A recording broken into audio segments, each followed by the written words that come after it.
The Western student is likely to have some mixed feelings about the yogis and what they believe and how they live. There are a lot of fakirs, beggars, and mountebanks on India's main roads and in its cities, and they all rudely call themselves yogis. A student from the West might think that a typical yogi is an emaciated, fanatical, dirty, and ignorant Hindu who either sits in a fixed position until his body becomes ossified or holds his arm up in the air until it becomes stiff and with. While it is true that these people exist, the real yogi finds their claim to the title yogi just as silly as the man who trims people's corns finding the title doctor funny, or the person selling worm medicine on the corner of the street funny to the president of Harvard or Yale. Men in India and other Asian countries have spent a lot of time and energy over the years helping people grow physically, mentally, and emotionally. Since the 1400s, teachers have been passing on the knowledge they've gained from generations of sincere seekers. Over time, a clear yogi science has formed. They finally used the word yogi, which comes from the Sanskrit word yug, which means to join. The English word yogi, which also means to join, comes from the same source. Different sources give different explanations for how it came to be used with these teachings. The most clever one is probably the one that says it means the same thing in Hinduism as the English phrase getting into harness or yoking up, since the yogi definitely gets into harness when he works to control the body and mind by the will. There are different types of yoga, from those that teach you how to control your body to those that teach you how to reach the highest level of mental growth. We won't talk about the more advanced parts of the subject in this work unless the science of breath brings them up. There are many ways that the science of breath relates to yoga. It is mostly about improving and controlling the body, but it also has a mental side and even goes into spiritual growth. In India, there are great schools of yoga where thousands of the smartest people in that country learn. For many, yoga is the way they live their lives. Only a few people are given the pure yogi lessons, though. The rest of the people are happy with the scraps that fall from the tables of the learned classes. This is an example of how Asian culture is different from Western culture in this way.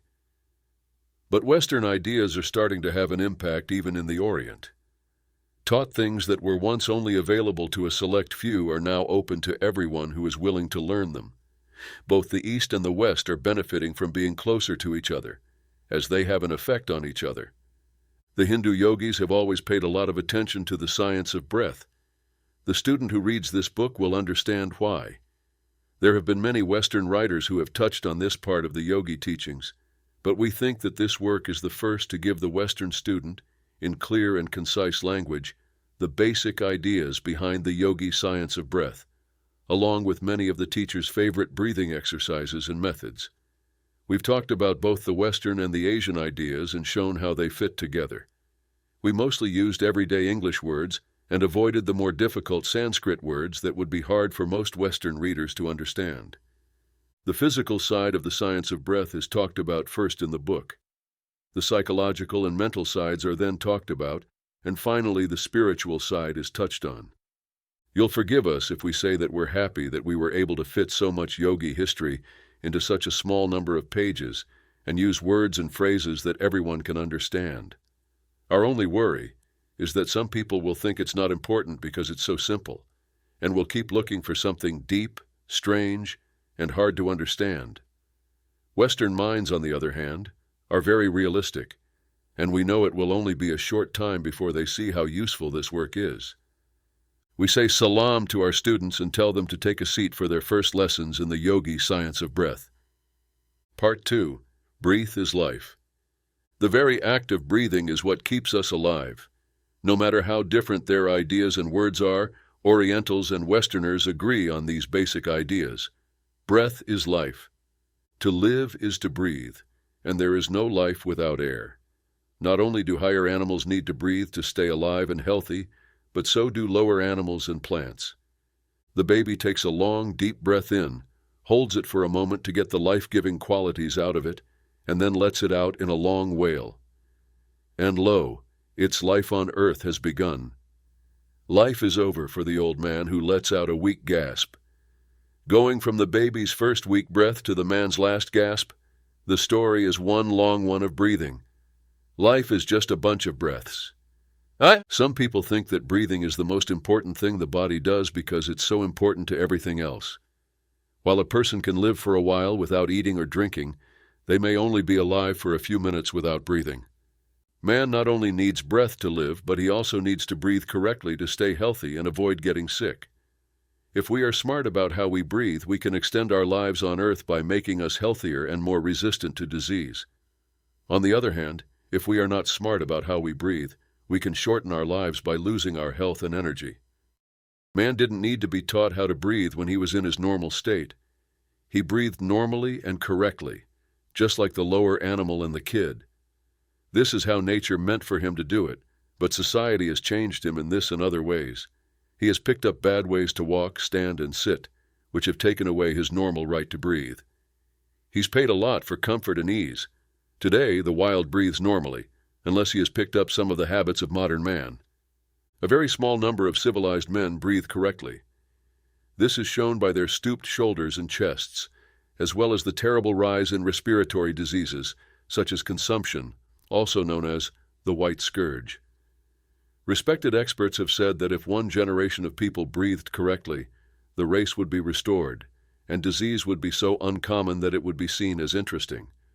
From either an Eastern or Western point of view, it is easy to see and understand the link between healthy breathing and good health. Occidental beliefs show that proper breathing is a very important part of staying healthy.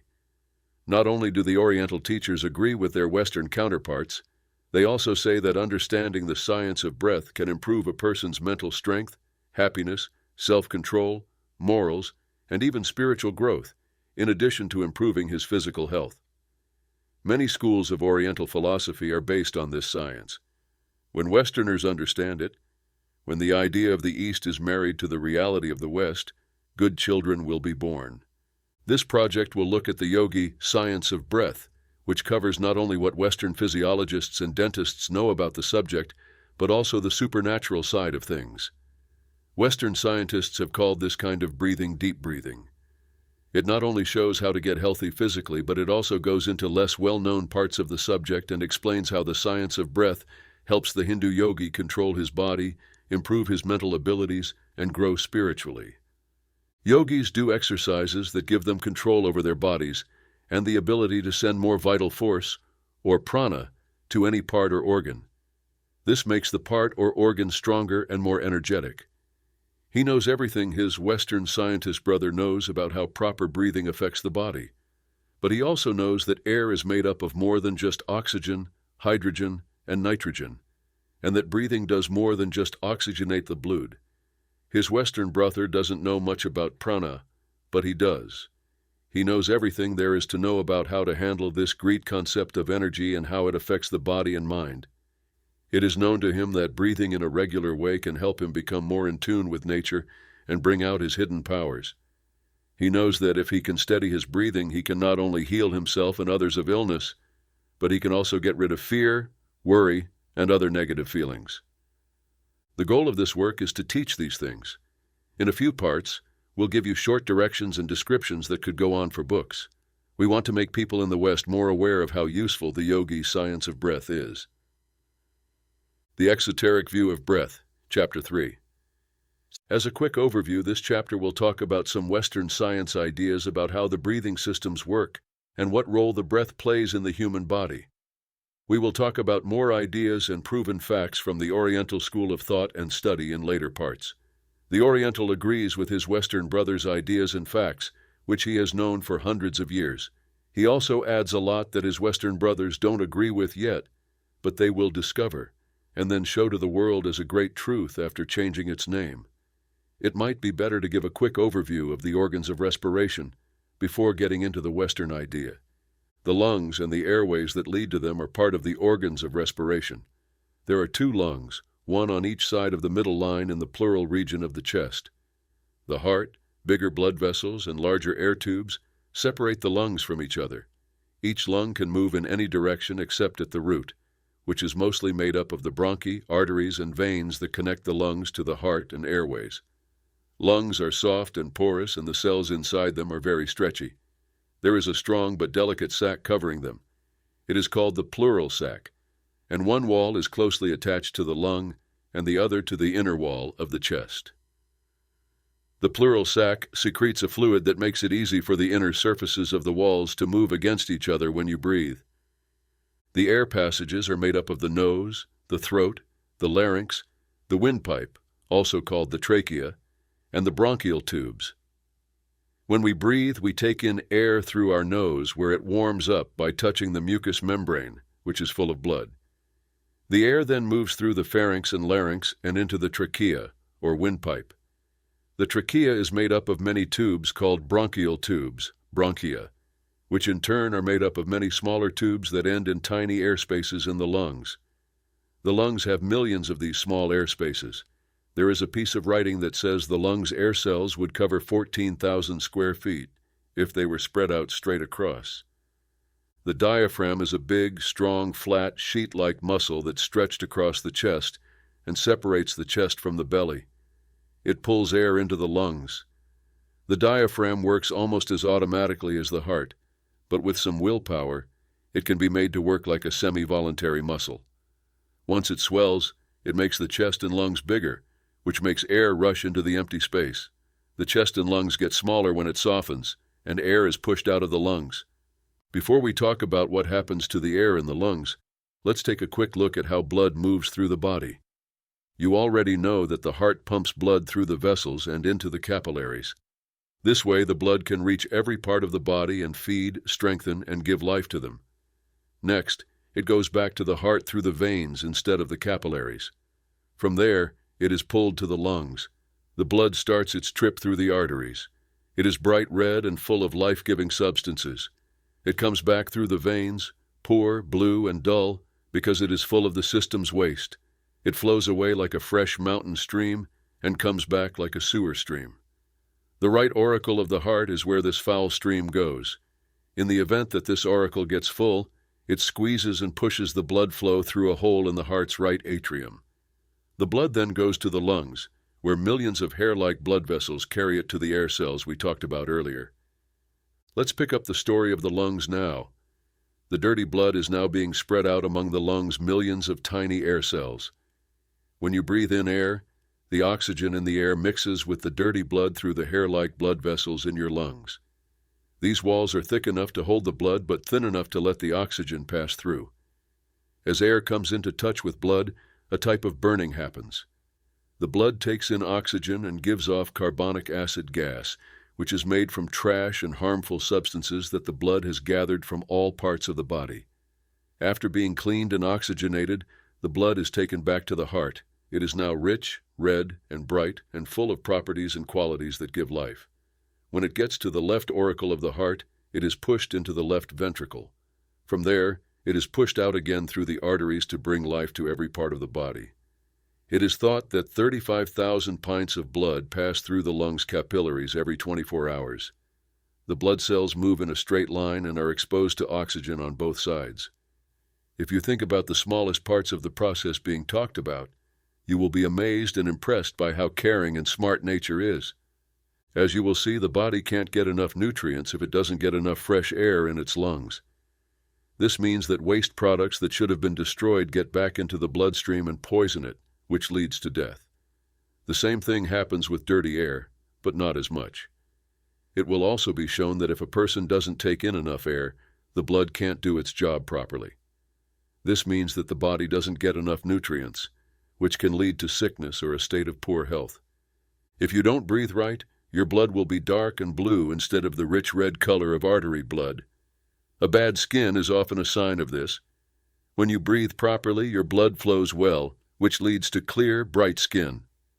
A moment of thought will show you how very important it is to breathe correctly. In the event that the lungs' healing process does not fully clean the blood, it will return to the arteries in a bad state, not fully clean and carrying impurities with it from its trip back. If these impurities are put back into the body, they will definitely cause some kind of disease, either a blood disease or a disease caused by an organ, or tissue not getting enough food.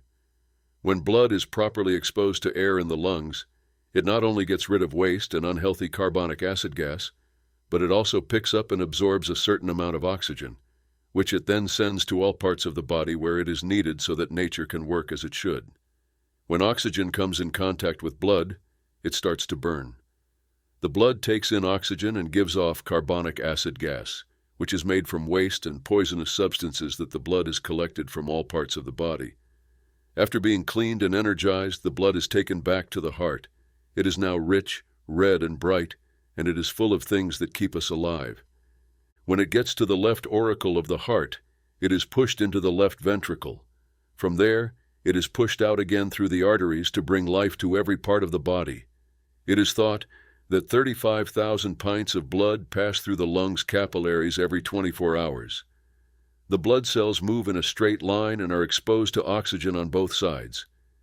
If you think about the smallest parts of the process being talked about, you will be amazed and impressed by how caring and smart nature is. As you will see, the body can't get enough nutrients if it doesn't get enough fresh air in its lungs. This means that waste products that should have been destroyed get back into the bloodstream and poison it, which leads to death. The same thing happens with dirty air, but not as much.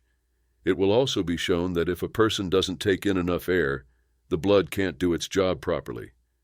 This means that the body doesn't get enough nutrients, which can lead to sickness or a state of poor health. If you don't breathe right, your blood will be dark and blue instead of the rich red color of artery blood. A bad skin is often a sign of this. When you breathe properly, your blood flows well, which leads to clear, bright skin. A moment of thought will show you how very important it is to breathe correctly. In the event that the lungs' healing process does not fully clean the blood, it will return to the arteries in a bad state, not fully clean and carrying impurities with it from its trip back. If these impurities are put back into the body, they will definitely cause some kind of disease, either a blood disease or a disease caused by an organ or tissue not getting enough food. When blood is properly exposed to air in the lungs, it not only gets rid of waste and unhealthy carbonic acid gas, but it also picks up and absorbs a certain amount of oxygen, which it then sends to all parts of the body where it is needed so that nature can work as it should. When oxygen hits blood, it joins with hemoglobin and is taken to all cells, tissues, muscles, and organs, where it works to strengthen and energize them. It does this by changing worn-out cells and tissues with new ones that nature makes use of. When arterial blood is fully exposed to air, it has about 25% free oxygen in it. Oxygen not only gives everything life, but it's also very important for digestion, which can only happen when oxygen in the blood mixes with food and causes it to burn in a certain way. Because of this, it is important to get enough air through the lungs. That's why people with weak lungs and bad stomach are often found together. To fully understand what this statement means, keep in mind that the body gets nutrition from the food that is digested, and a body that isn't properly fed will always have poor assimilation. Assimilation and the lungs' ability to do their job properly are both dependent on the same source of food. If breathing problems make assimilation worse, the lungs become even less able to do their job, and the body becomes even weaker. Each and every bit of food and drink needs to be energized before it can give us the right nutrition, and before the system's trash can be broken down into a form that can be thrown away. Not getting enough air means that you can't get enough food, get rid of waste, or stay healthy. In fact, breath is life.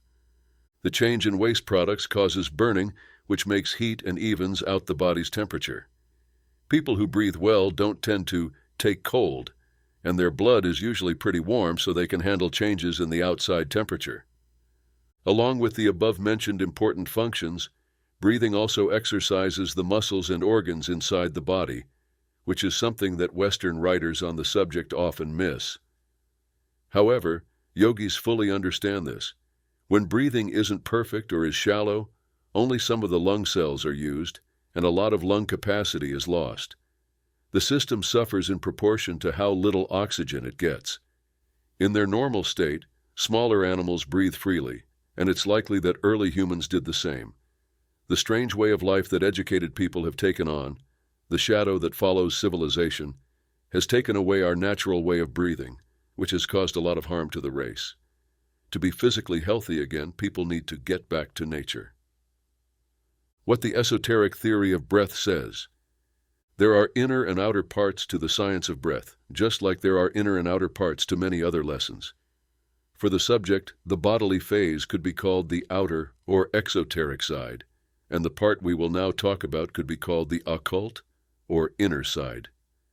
An occultist from any time or place has taught, usually in secret to a small group of followers, that there is a substance or principle in the air that gives everything activity, energy, and life. They used different words and names for this force and had different ideas about how it worked.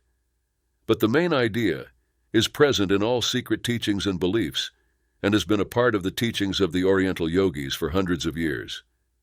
To avoid confusion caused by the different theories about this great principle, which usually have a name for the principle, we will refer to it as prana, which is a Sanskrit word that means absolute energy.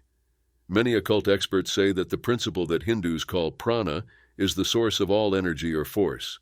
For the purposes of this work, we will not be interested in these ideas, so we will only talk about prana as the principle of energy that all living things have, and that makes them different from things that don't have life. We could think of it as the active force of life, or vital force, if you will. It's in all living things, from amoebas to humans, from the simplest plants to the most complex animals. Prana is everywhere, because occult philosophy says that life is in everything, even the atoms, and that things that don't seem to have life are just showing a lower level of expression. We can understand that prana is everywhere and in everything. The ego, which is a part of the divine spirit that lives in every mind and is where matter and energy gather, is not the same thing as prana. Prana is just a type of energy that the ego uses to make things real. When the ego leaves the body, the prana is no longer controlled by it. Instead, it only responds to the orders of the atoms or groups of atoms that make up the body. As the body breaks down into its constituent parts, each atom takes enough prana to make new combinations, with any extra prana going back to the great universal storehouse from which it came. When the ego is in charge, there is continuity, and the will of the ego holds the atoms together. We call a global principle prana. This principle is what all motion, force, and energy are made of, whether they show up as gravity, electricity, the movement of the planets, or any form of life, from the simplest to the most complex. It's possible to think of it as the soul of all kinds of force and energy. It's also the concept that, when working in a certain way, makes life happen. This big idea is in all kinds of matter, but it's not matter itself. It's in the air, but it's not air or a chemical that makes up air. Animals and plants take it in with the air, but they would die if the air didn't contain it. It's taken in by the system with oxygen, but it's not oxygen. The Hebrew author of Genesis knew the difference between the air we breathe and the strange and powerful force that lies within it. He talks about Neshemet Ruach Chaim, which translates to the breath of the spirit of life. The word Neshemet in Hebrew refers to the normal breath of air, Chaim to life or lives, and Ruach to the spirit of life, which some occultists say is the same thing we call prayer. There is prana in the air, but there is also prana in other places, and it goes where air can't. The carbon in the air and the oxygen in the air are both important for keeping plants and animals alive. But prana has a unique role to play in the expression of life that goes beyond the bodily. Functions. We are constantly breathing in prana-charged air and also constantly taking prana out of the air and using it for our own purposes. The air we breathe is where prana is at its most free. When it's fresh, the air is pretty full of it, and we can easily pull it into ourselves from the air than from anywhere else. When we breathe normally, we take in and release a standard amount of prana. But when we breathe in a controlled and regulated way, also called yogi breathing, we can take in and release a larger amount of prana, which is stored in the brain and nerve centers and is ready to be used when needed. It's possible to store prana, just like a cell holds energy. Advanced occultists are said to have many skills, but most of them come from knowing this and using their energy in smart ways. Yoga practitioners know that by breathing in certain ways, they can connect with the flow of prana and use it to get what they need. They make every part of their body stronger in this way.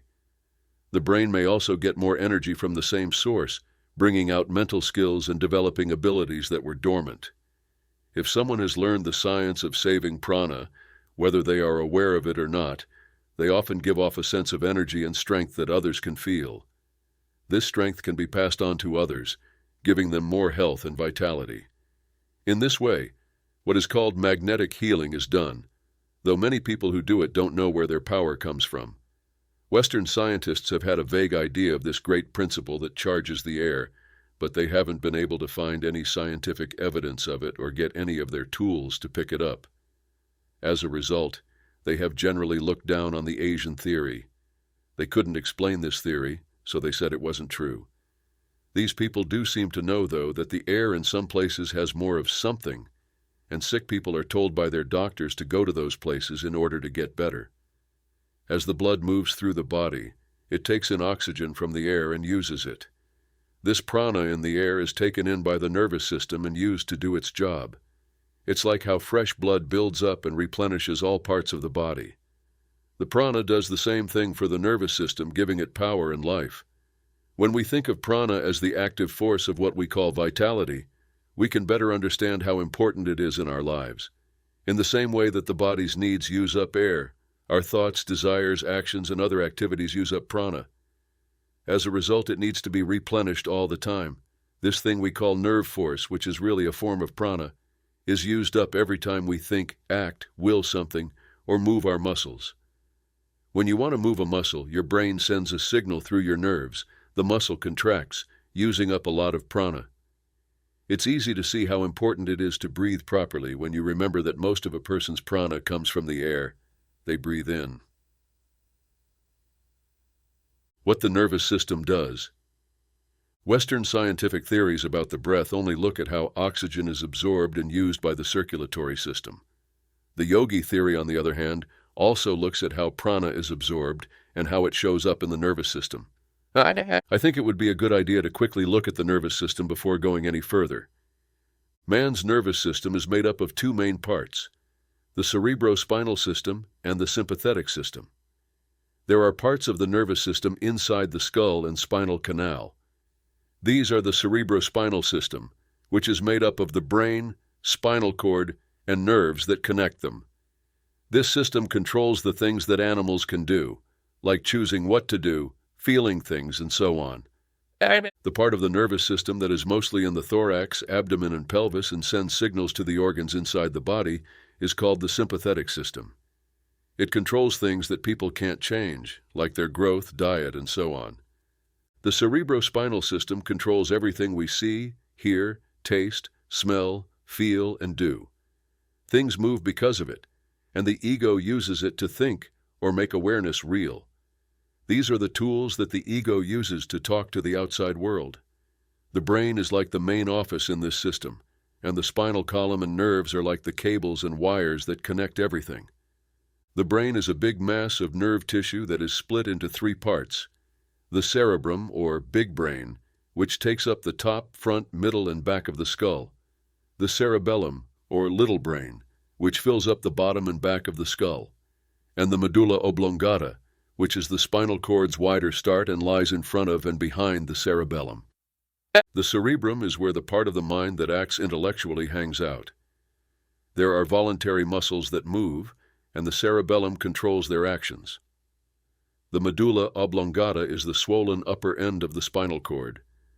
The cerebrum and its nerves send cranial nerves to different parts of the head, to organs that help with special senses, to some organs in the thorax and abdomen, and to organs that help with breathing. The spinal cord, also known as spinal marrow, fills the spinal canal in the vertebral column, or backbone. It is a long, nerve-filled mass that splits into nerves that connect to all parts of the body. The spinal cord is like a big phone line, and the nerves that come out of it are like the private wires that connect to it. The sympathetic nervous system is made up of ganglia that are spread out in the head, neck, chest, and belly, as well as a double chain of ganglia on the side of the spinal column. Each ganglia is made up of nerve cells and is related to the rest of the cerebrospinal system by muscle and sense nerves. The ganglia are linked to each other by filaments. Many nerves connect these ganglia to body parts, blood systems, and other things. In different places, the nerves meet to make what are called plexuses. The sympathetic system handles many of the body's automatic functions, like breathing, nutrition, and circulation. Western science calls the power or force that nerves send from the brain to all parts of the body nerve force, but yogis know it as a form of prana. It's like an electric current in how it acts and how fast it moves. Without this nerve force, the heart can't beat, the blood can't flow, the lungs can't breathe, and many other systems can't work. In fact, the body's machinery stops working without it. Even the brain can't think without prana. When these facts are taken into account, it should be clear to everyone how important it is to absorb prana. The science of breath becomes even more important than Western science thinks it is. When it comes to an important part of the nervous system, the yogi beliefs go further than Western science. In Western science, we're talking about the solar plexus, which is just one of many tangled webs of sympathetic nerves and their ganglia that can be found in different places of the body. Yogi science says that the solar plexus is a very important part of the nervous system and acts like a brain, making it an important part of the human system. Some Western writers have called the solar plexus the abdominal brain. The solar plexus is in the epigastric region, just behind the pit of the stomach on both sides of the spinal column. Yogis in the East have known this for hundreds of years. It is made up of white and gray brain matter, the same kind that makes up all of our brains. It is in charge of the body's most important organs and has a much bigger role than most people think. We won't go into the yogi idea about the solar plexus, but we will say that they see it as the main place where prana is stored. A hard hit to the solar plexus has been known to kill men right away, and prize fighters know how vulnerable it is and often use it to briefly disable their opponents. This brain deserves the name solar because it sends strength and energy to every part of the body. Even the higher brains depend on it as a source of prana. At some point, Western science will fully understand what the solar plexus is for and give it a much more important role than it has now in their courses and lessons. Chapter 6 talks about nasal breathing versus mouth breathing. The yogi science of breath says that one of the first things you should learn is how to breathe through your nose instead of your mouth. Man's breathing system is set up so that he can breathe through either his mouth or nose tubes. Whichever way he chooses, it is very important to him, because one brings health and strength, and the other brings sickness and weakness. Even though it shouldn't be necessary, I had to tell the student that the right way to breathe is through the nose. It's amazing how little educated people know about this simple issue. People from every walk of life regularly breathe through their mouths, and they let their kids do the same. It's disgusting. People who are educated are likely to get a lot of diseases because they breathe through their mouths all the time. When kids are allowed to breathe in this way, they develop low energy and weak bodies as they grow up. As men and women, they break down and become chronic invalids. The mother of the wild race does better, and it's clear that her sense guides her. She teaches her baby to close its little lips and breathe through its nose because she seems to know immediately that this is the best way for air to get to the lungs. When she is asleep, she tilts her head forward, which closes her lips and forces her to breathe through her nose. It would be very good for the race if our educated moms followed the same plan. One disgusting habit that can spread many infectious diseases is mouth breathing. The same is true for many cases of colds and catarrhal complaints. Many people who close their mouths during the day to look better continue to breathe through their mouths at night, which is a common way to get sick. Scientists have carefully tested and found that soldiers and sailors who sleep with their mouths open are much more likely to get diseases that can spread than those who breathe normally through their noses. A story is told about a man of war in another country where smallpox spread quickly and only killed sailors and Marines who breathed through their mouths. No one who breathed through their noses died. The noses are the only safety mechanism for the breathing organs. They act as a filter to catch dust. Nothing in the path from the mouth to the lungs to squeeze the air or catch the dust and other things in the air when you breathe in through your mouth. The dirt or impurity has an easy path from the mouth to the lungs, and the breathing system as a whole is not protected. In addition, this way of breathing lets cold air into the lungs, which hurts them. When you breathe in cold air through your mouth, it can cause inflammation of the breathing organs. An individual who sucks through their mouth at night will always feel thirsty in their mouth and throat when they wake up. He is breaking one of nature's rules and making sickness more likely. Again, keep in mind that the mouth doesn't protect the breathing system. Cold air, dust, other germs, and impurities can easily get in through that port. The noses and nasal tubes, on the other hand, show that nature planned this very carefully. The noses are two narrow, winding tubes that are filled with many bristly hairs that act like a filter or screen to remove impurities from the air, clearing it out when you breathe out. Not only do the sinuses do this important job, but they also warm the air that we breathe in deeply. The long, narrow, winding noses are filled with warm mucous membrane. When the air we breathe in hits this membrane, it warms it up so that it doesn't hurt the throat or lungs' delicate organs. No animal, except for humans, sleeps with their mouth open or breathes through their mouth. In fact, some people think that only educated humans mess with nature's rules in this way, since wild and barbarian races always breathe properly.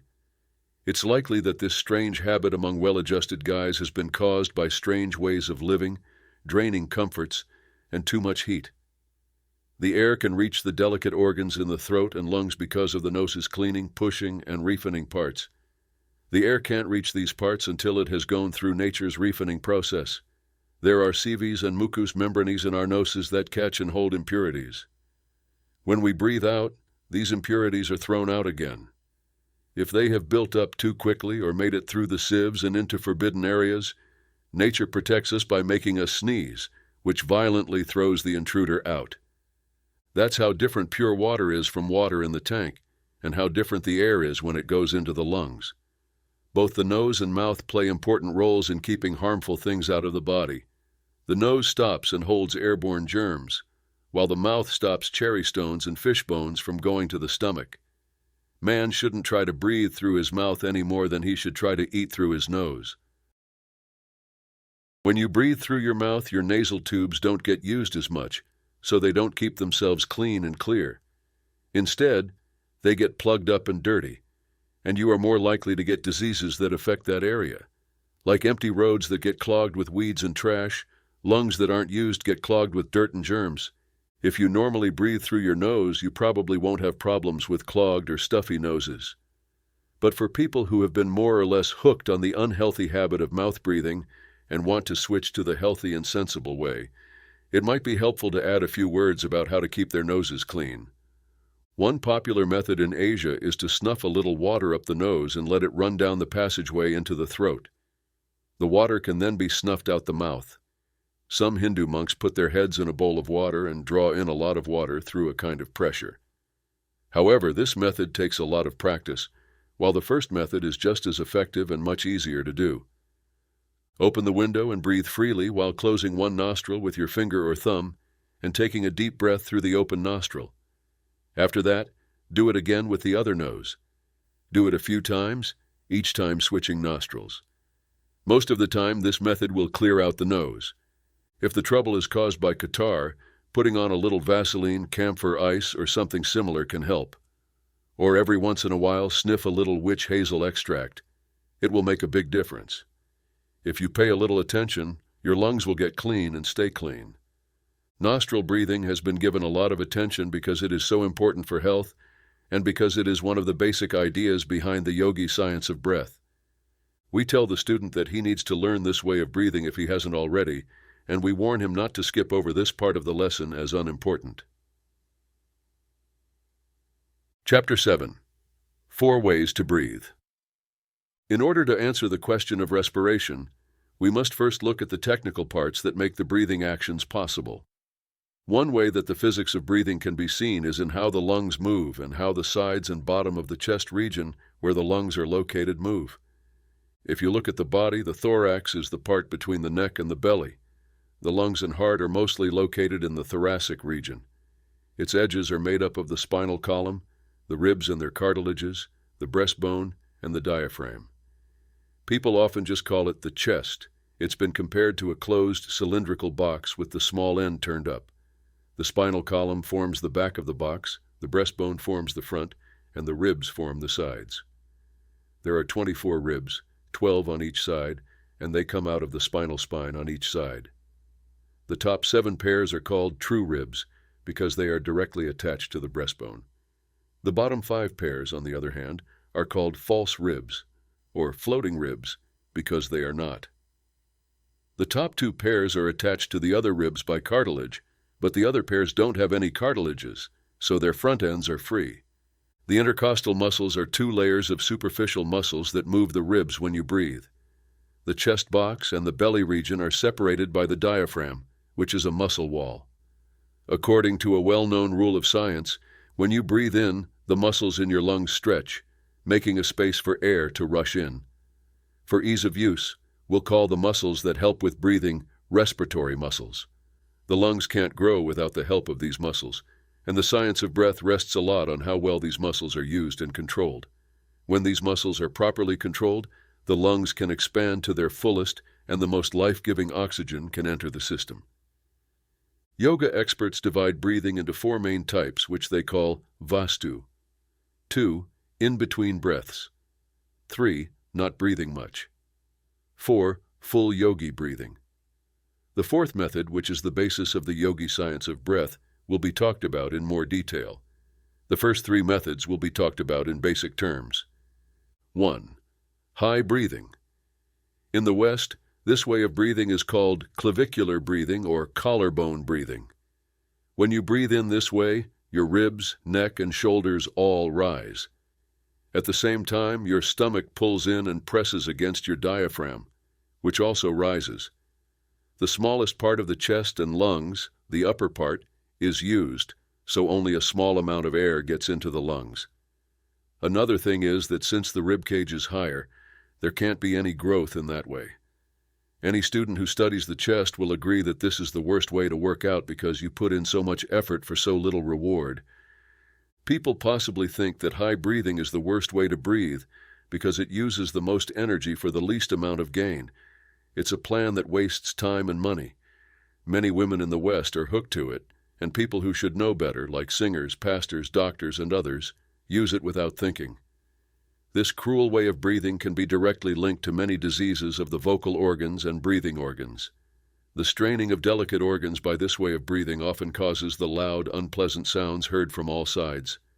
This way of breathing can lead to addiction to the gross habit of mouth breathing that was talked about in the previous chapter. If the student has any questions about what has been said about this way of breathing, he should fully empty his lungs and then stand up straight with his hands at his sides. He should then raise his shoulders and collarbone and take a deep breath in. The amount of air he breathes in will be much less than usual. Then let him take a full breath in while lowering his shoulders and collarbone. This will teach him how to breathe in a way that he is likely to remember much longer than any written or spoken words. 2. Mid-breathing. This way of breathing is called rib breathing or intercostal breathing by students from the West.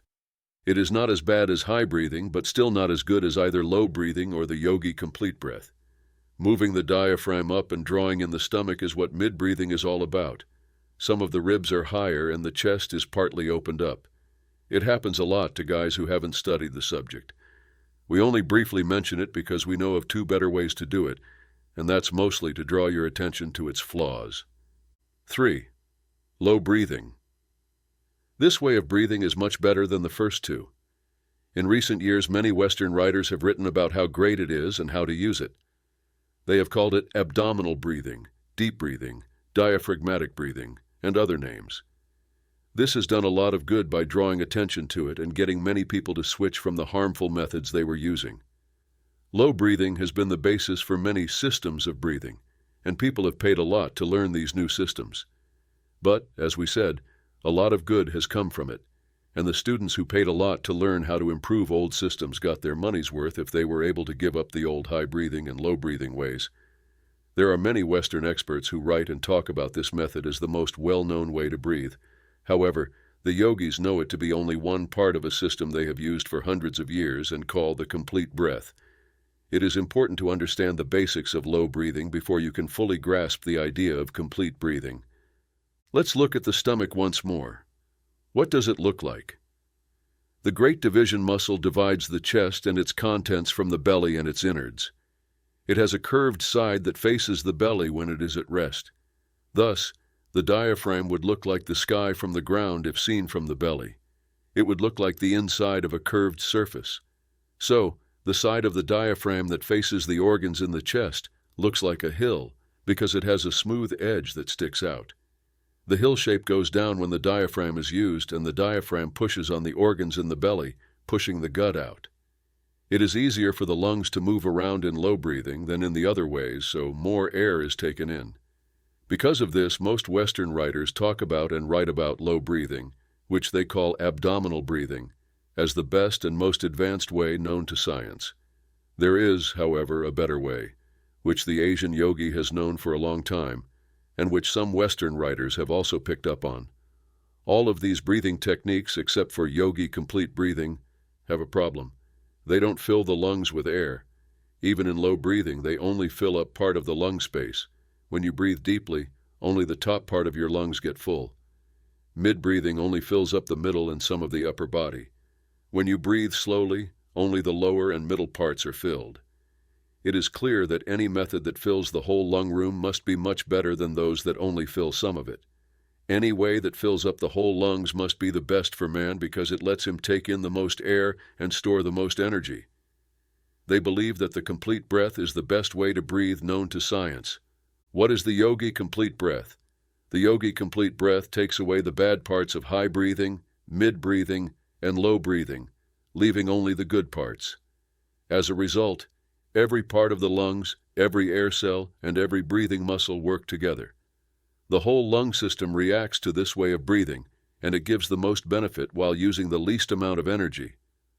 All four sides of the chest area are widened to their normal sizes, and every part of the gear does its regular job. These breathing techniques fully use the lung muscles, while other breathing techniques only use some of these muscles. This is one of the most important things about these techniques. Along with other muscles, the ones that control the ribs are used during complete breathing. This makes more room for the lungs to expand and gives the organs the support they need when it's needed, using nature's perfect use of the concept of leverage. There are muscles that hold the lower ribs firmly in place and muscles that bend them outward. Alternatively, this method makes sure that the diaphragm is completely under control and can do its job correctly, giving the best service possible. The diaphragm pulls the lower ribs slightly downward as part of the rib action mentioned above. Other muscles hold them in place, and the intercostal muscles push them outward. Together, these actions make the mid-chest area as big as it can be. Along with this muscle action, the intercostal muscles lift and push the upper ribs outward, which makes the upper chest as big as it can be. Once you know what makes each of the four breathing techniques unique, you'll immediately notice that the complete breath combines all the good things about the other three, plus the benefits that come from the high chest, mid-chest, and diaphragmatic regions working together, creating a normal rhythm. In the next part, we'll talk about how to practice the complete breath and give you all the information you need to learn this better way to breathe, including routines and other things. How to learn the Yogi complete breath in Chapter 8. As the foundation of the Yogi science of breath, the Yogi complete breath is something that every student must fully understand and learn before they can hope to get results from the other breaths that are talked about and shown in this book. Instead of just sort of getting the hang of it, he should really work at it until it becomes second nature to him. It will take work, time, and patience to get this done, but without these things, nothing gets done. There is no special way to learn the science of breath. If a student wants to get better, he or she needs to be ready to practice and study hard. Complete control of the science of breath leads to great results. Once you've seen them, you'll never want to go back to the old ways, and you'll tell your friends that you feel fully rewarded for all your hard work. We're telling you these things now so that you can fully understand why you need to learn this basic method of yogi breathing, and not skip it and try one of the versions that look interesting later in this book. Again, we tell you, if you start off right, good things will happen. If you don't pay attention to your roots, your whole building will fall down sooner or later. Perhaps the best way to teach you how to develop the Yogi complete breath would be to start with simple instructions about the breath itself, then make some general comments about it, and finally give you exercises to strengthen your chest, muscles, and lungs that haven't been developed enough because of bad breathing habits. We want to make it clear right now that this full breath is not something that is pushed or out of the ordinary. Instead, it is a return to basics, or nature. Both a healthy adult wild and a healthy baby from society breathe in this way. However, modern man has accepted strange ways of living, dressing, and other things, and has lost his heritage. Also, we want to tell the reader that the complete breath doesn't always mean that the lungs should be fully filled with air every time you breathe in. Using the complete breathing method, One can take in the average amount of air and spread it evenly through all of the lungs, no matter how much air is taken in. Although it is recommended to take a number of full complete breaths several times a day whenever possible to keep the body in good shape. You can get a good sense of what the complete breath is by doing this easy exercise. 1. Sit or stand straight up. When you breathe in through your nose, slowly fill up the lower part of your lungs. This is done by using your diaphragm, which as it descends puts light pressure on your abdominal organs and moves the front walls of your belly forward.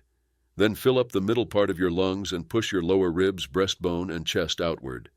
Then fill up the upper part of your lungs so that the upper chest sticks out. This will lift the chest, including the top 6 or 7 pairs of ribs. As the last move comes up, the lower part of the belly will be pulled in a little.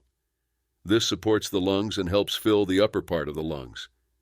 At first glance, it might look like this breath is made up of 3 separate actions, but this is not the right idea. As the breath in goes in continuously, the chest expands in a smooth motion from the dropped diaphragm to the highest point of the chest, which is near the collarbone. Try to avoid a rapid series of inhalations and instead aim for a steady, constant action. With practice, you'll soon be able to stop dividing the intake into 3 moves and instead take a single, smooth breath. After a little practice, you'll be able to finish the inhale in 2 seconds. 2. Hold your breath for a few seconds. 3.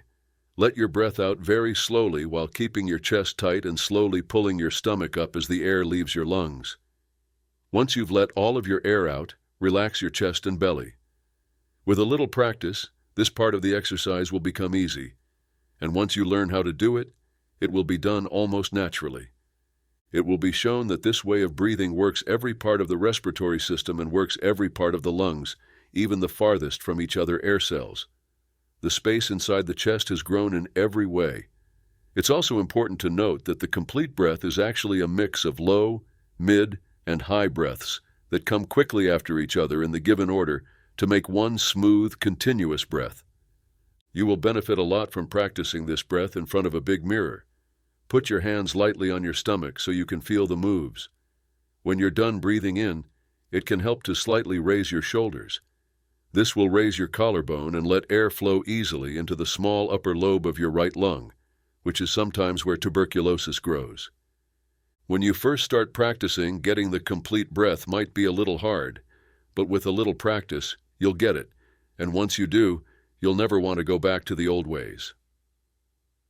Chapter 9 is about the physiological effects of taking a full breath. It's almost impossible to say enough good things about practicing the complete breath. Still, if the student has read the pages above carefully, it shouldn't have been necessary to point out these benefits. Following the complete breath practice will protect anyone from getting consumption and other lung problems. It will also make it impossible to get colds or other similar problems. According to research, consumption is mostly caused by low energy from not breathing enough air. Because energy is being lost, the system is vulnerable to strikes from disease germs. When breathing isn't working right, a big part of the lung stays idle. These parts are great for bacilli to grow, and they quickly cause damage to the weak tissue. They can't get into your lungs if you use them correctly. Good, healthy lung tissue will fight off germs. Almost all consumptives have small chests. What does it mean? I only said that these people were hooked on bad breathing habits, so their lungs didn't grow and get bigger. The man who does the complete breath will have a full, broad chest, and the man with a narrow chest can get it back to normal size if he does this way of breathing. People like that need to get chest tumors if they care about their lives. You can often avoid getting a cold by doing some active, complete breathing whenever you feel like you are being too exposed. If you are cold, breathe hard for a few minutes. Your whole body will feel like it's on fire. Complete breathing and some food restriction for one day can help get rid of most colds. The lung's ability to properly oxygenate the blood is very important for its quality. If the blood isn't getting enough oxygen, it becomes dirty and of poor quality, and the body doesn't get enough nutrients and is often poisoned by the wasty products that stay in the blood. Because every cell and part of the body depends on blood for nutrition, blood that isn't clean must have bad effects on the whole system. The simple answer is to do the Yogi complete breath.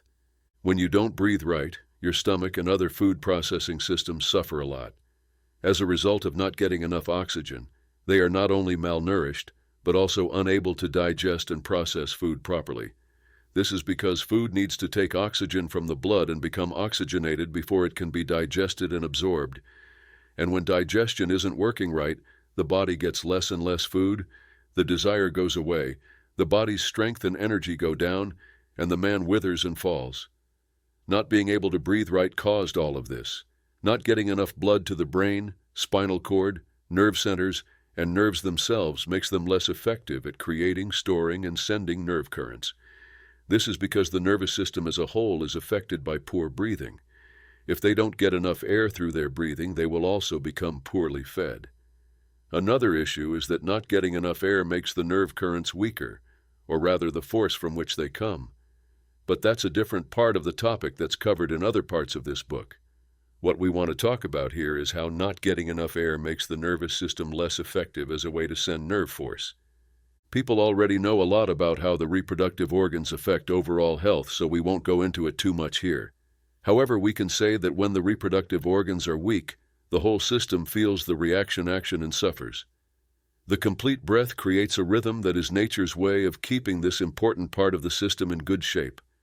Right away, you'll notice that the reproductive functions are boosted and given more energy, which through sympathetic reflex action gives the whole system tone.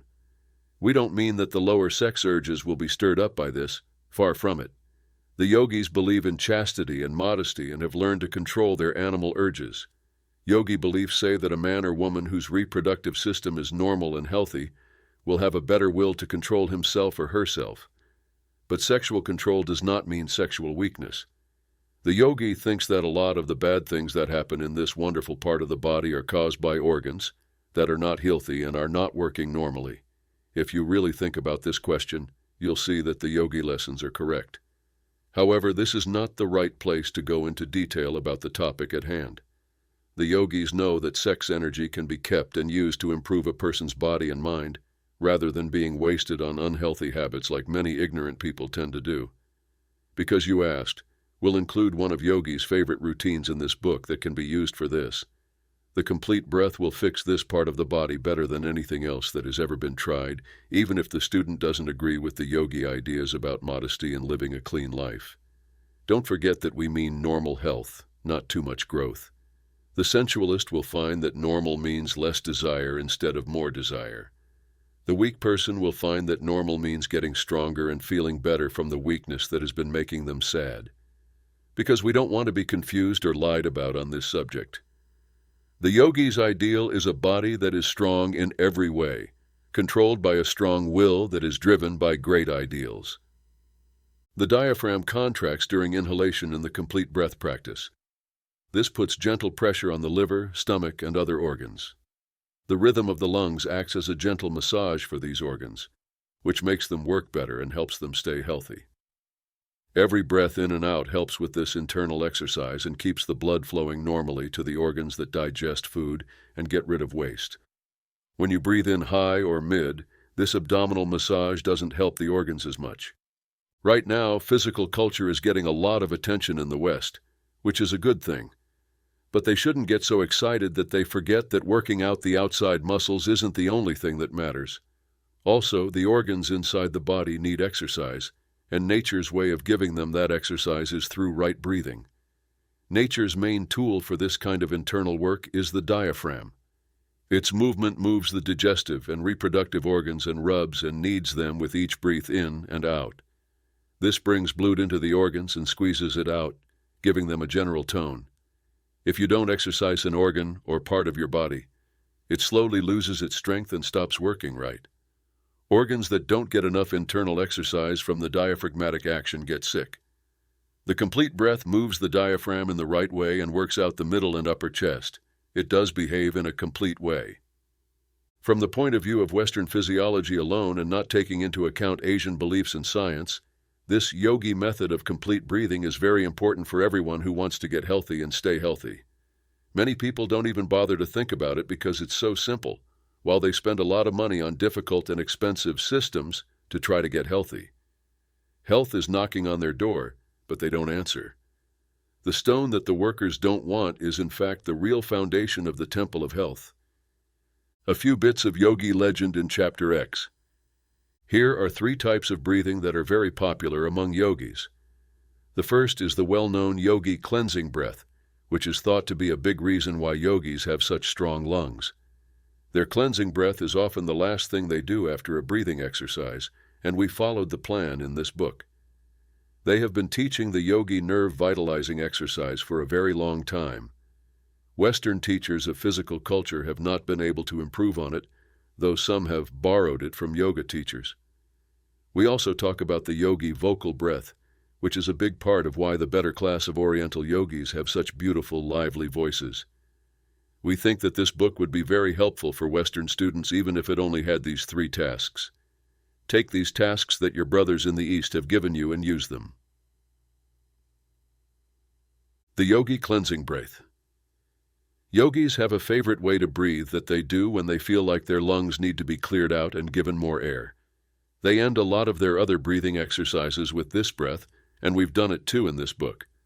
As you take this cleansing breath, it opens up and cleans your lungs, wakes up your cells, tones your breathing organs, and helps them stay healthy in general. Besides this affect, it is known to make the whole system feel much better. This breath is especially relaxing for people who have worked out their lungs, like speakers, singers, etc. 1. Take a full breath in. 2. Hold on to the air for a moment. 3. Puff up your lips like you're going to whistle, but don't make your cheeks swell out. Then, forcefully let out a little air through the hole. Hold your breath for a moment, and then let out a little more air. Do this several times until all of your air is out. Remember that you need to use a lot of force to let the air out through the hole in your lips. This breath will feel great when you're tired and used up. A student will see how good it is for them after trying it. This exercise should be repeated until it comes automatically and without any effort. It is used to finish off a number of other exercises in this book, so it is important to fully understand it. What is the yogi nerve vitalizing breath? Yogis know this exercise well and think it is one of the best ways to wake up and stimulate nerves. Its job is to wake up the nervous system and boost brain power, energy, and vigor. When you do this exercise, you put stimulating pressure on key nerve centers. These centers then wake up and energize the whole nervous system and send more nerve force to every part of the body. 1. Keep your back straight. 2. Take 1 full breath in and hold it. 3. Stretch your arms out straight in front of you, but don't make them stiff. Just use enough nerve force to hold them out. 4. Slowly pull the hands back toward the shoulders, putting force into the muscles as you go.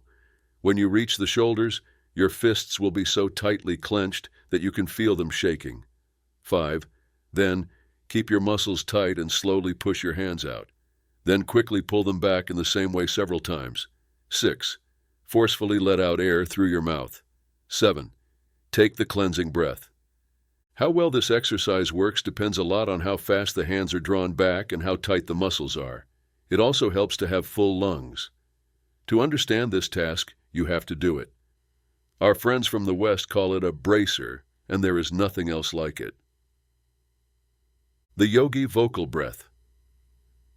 Yogis have a way of breathing that helps them improve their voice. It is known that they have beautiful sounds that are strong, smooth, and clear, and that they can carry like a horn. They have been doing this particular type of breathing exercise which has made their voices soft, beautiful, and flexible, giving them an unnameable, floating quality mixed with a lot of power. If you do the exercise below regularly, it will eventually give you the traits listed above, also known as the yogi voice.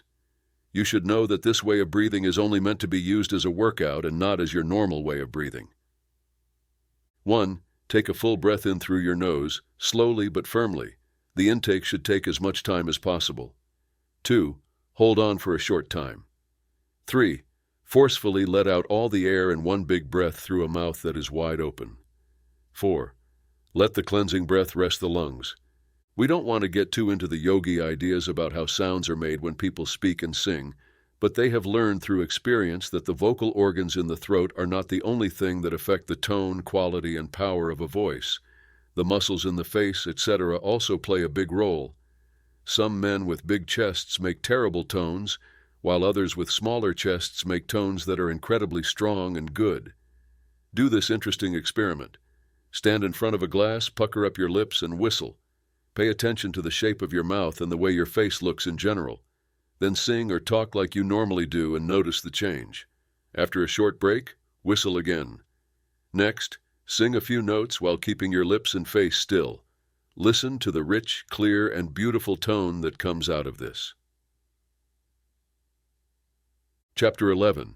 The 7 Yoga Exercises for Developing Your Mind. Here are 7 workouts that yogis love to do to improve their breathing, muscles, tendons, air cells, and other body parts. They are very simple, but they work amazingly well. Please don't get bored with how simple these exercises are. They are the result of many years of careful experimentation and practice by the yogis, and they contain the essence of many more difficult exercises by leaving out the unnecessary parts and keeping the important ones. 1. Stopping your breath. This is a very important exercise that will help your lungs and breathing muscles get stronger. Doing it regularly will also help your chest get bigger. According to the yogis, stopping your breath every once in a while after taking a full breath is very good for you. This is true not only for the lungs but also for the nervous system, the blood, and the systems that help you breathe. They have found that holding your breath every once in a while helps to clean the air that's still in your lungs from previous breaths and make the blood more oxygenated. They also know that holding your breath in this way picks up all the waste, and when you let it out, it takes the waste out of your system with it and cleans your lungs in the same way that a purgative cleans your bowels. The yogis say that this practice can help with problems with the stomach, liver, and blood. They also say that it often helps with bad breath, which is usually caused by lungs that don't get enough air. We tell kids to give this task a lot of thought because it is very useful. The steps below will help you understand the activity better. 1. Keep your back straight. 2. Take a full breath in. 3. Keep the air in for as long as you can easily. 4. Forcefully let out air through an open mouth. 5. Take the cleansing breath. At first, you'll only be able to hold your breath for a short time, but with a little practice, you'll get much better. If you want to keep track of your progress, time yourself with a watch. 2. Lung cell stimulation. This exercise is meant to stimulate the air cells in the lungs. However, beginners should not do too much of it, and it should never be done too quickly. Some people may feel a little dizzy after the first few tries. If this happens, let them walk around for a while and stop the exercise. 1. Stand straight up with your hands by your sides. 2. Take very slow, deep breaths in. 3. As you breathe in, gently tap your chest with your fingers, moving them around all the time. 4. Once the lungs are full, hold your breath and pat your chest with the palms of your hands. 5. Take the cleansing breath. This is a well-known yogi technique that is good for the whole body and makes it feel strong. When you don't breathe fully, many of the air cells in your lungs stop working and often almost shrink. If you've been practicing poor breathing for years, the complete breath might not make it easy to get all of these dormant air cells to work at once. But this exercise will help you get there, so it's worth studying and practicing. 3. Rib stretching.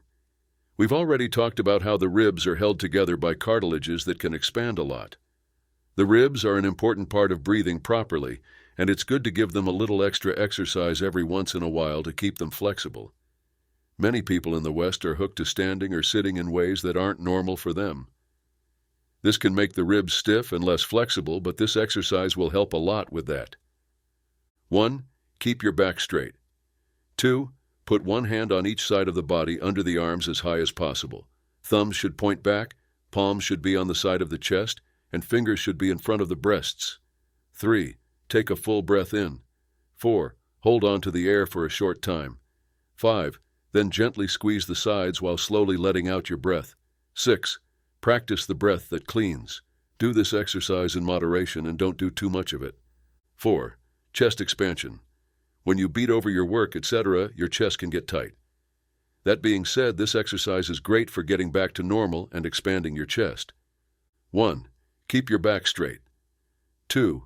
Take a full breath in. 3. Hold on to the air. 4. Bring both arms forward and bring the hands together so they are level with the shoulder. 5. Then swing your hands back hard until your arms are straight out from your shoulders. 6. Move back to position 4 and then swing to position 5. Repeat several times. 7. Exhale rapidly through the opened mouth. 8. Practice the cleansing breath. Use moderation and do not overdo this activity. 5. Walking exercise. 1. Walk with head up, chin pulled slightly in, shoulders back, and with steady steps. 2. Inhale a complete breath, counting, mentally, 1, 2, 3, 4, 5, 6, 7, 8, 1 count to each step, making the inhale spread over the 8 counts. 3. Exhale slowly through the lips, counting as before, 1, 2, 3, 4, 5, 6, 7, 8, 1 count to a step. 4. Rest between breaths, keeping walking and counting, 1, 2, 3, 4, 5, 8, 7, 8, 1 count to a step. 5. Repeat until you begin to feel tired, then rest for a while and continue at pleasure. Repeat several times a day. Some yogis change this practice by holding the breath during a 1, 2, 3, 4 count and then release in an 8-step count. Practice whichever plan seems most acceptable to you. 6. Morning exercise. 1. Stand upright in a military attitude, head up, eyes front, shoulders back, legs stiff, hands at sides. 2. Raise the body slowly on toes, taking a complete breath, steady and slowly. 3. Retain the breath for a few seconds, keeping the same pose. 4. Slowly sink to the first position, at the same time slowly inhaling the air through the nose. 5. Practice cleansing breath. 6. Repeat several times, varying by using right leg alone, then left leg alone. 7. Stimulating circulation. 1. Keep your back straight. 2. Inhale a complete breath and maintain. 3. Bend forward slightly and grasp a stick or cane steady and tightly, and gradually putting your entire power upon the grasp. 4. Relax the grasp. Return to the first position and slowly breathe. 5. Repeat several times. 6. Finish with the cleansing breath. This practice may be performed without the use of a stick or cane, by holding an imagined cane, using the will to apply the pressure. The exercise is a favorite yogi plan of boosting the circulation by sending the arterial blood to the limbs and drawing back the venous blood to the heart and lungs that it may take up the oxygen which has been absorbed with the air. In cases of poor circulation, there is not enough blood in the lungs to receive the increased amount of oxygen breathed, and the system does not get the full benefit of the better breathing. In such cases, especially, it is well to practice this exercise, occasionally with the usual complete breathing exercise. Part 2. 7 small yoga workouts. 2. 7 easy yogi activity. There are 7 small yogi breathing exercises in this chapter. They don't have names, but they are all different from each other and are meant to achieve different goals. Every student will find that some of these tasks work best for them based on their own unique needs. Even though these are called minor exercises, they are very important and useful, or else they wouldn't be in this book. You can learn a lot from them about physical culture and lung development, but they could easily be padded out and expanded upon to make a small book. As an added bonus, they are useful because yogi breathing is a part of each one. Don't miss them just because they say minor. One or more of these activities might be just what you need. You should try them and make your own decision. A. Exercise I. 1. Stand straight up with your hands by your sides. 2. Take a full breath in. 3. Lift your arms slowly and straight up until your hands touch your head. 4. Keep your hands over your head and hold your breath for a few minutes. 5. Slowly move your hands to your sides while slowly letting out your breath. 6. Take cleansing breaths. Workout number 2. 1. Stand up straight and hold your arms out in front of you. 2. Take a full breath in and hold it. 3. Swing your arms back as far as they will go, then back to the starting position. Do this several times, making sure to breathe in and out each time. 4. Forcefully let out air through your mouth. 5. Take cleansing breaths. Do workout 3. 1.